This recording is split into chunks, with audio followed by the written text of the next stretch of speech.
Всем привет, девочки и мальчики. Пришла на кухню готовить. Решила просто отварить мясо.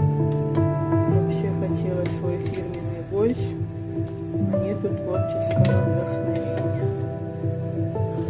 Здесь у нас варятся яйца. Сейчас покажу вам, что я пишу. Тут у нас готовится салатик. Очень легкий, прям салат пятиминутка. И его очень любит моя мама. Я сюда добавила консервированную фасоль, соленые огурчики и чуть-чуть лучок. Сейчас добавлю вареные яйца. В самом конце сухарики и майонез. Соль, перец по вкусу. Очень просто и очень вкусно.